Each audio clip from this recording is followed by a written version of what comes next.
of a young woman from Gisors in northern France has moved the French. An immigrant from Mali followed her and broke into her home. He tried to rape her, but the 22-year-old defended herself with all her strength and managed to call for help at the last moment.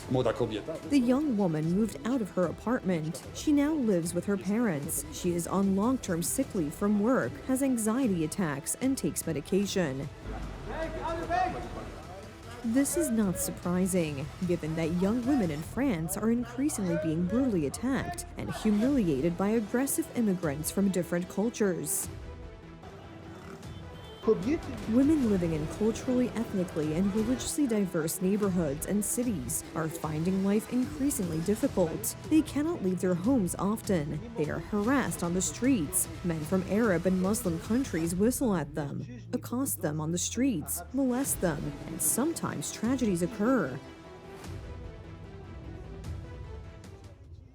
In France, Spain, Germany, and everywhere else where left-wing liberal authorities have allowed illegal immigrants to enter without control or reason, the level of security has fallen sharply, and immigrants have turned the lives of the residents of Berlin, Paris, and Brussels into hell.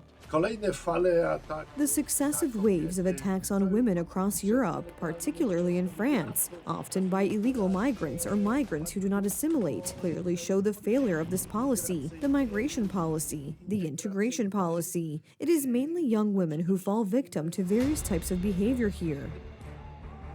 In Spanish towns, people are taking matters into their own hands and dealing with illegal immigrants who terrorize the most vulnerable, women and the elderly. The country's ruling socialists are just turning a blind eye and pretending that the problem does not exist. Elderly people are afraid to go out on the streets. Parents are afraid for their children, who play in parks and on the streets.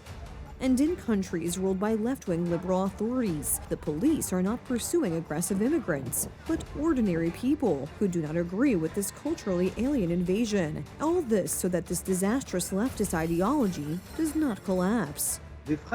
In France, a feminist activist who was raped by an immigrant was intimidated by other feminists not to report the crime to the police. More and more people do not want to live in fear in their own countries, cities, and backyards. This is a protest in Manchester, England. Thousands of people are demanding an end to the influx of illegal Islamic immigrants and mass deportations similar to those introduced by Donald Trump in America.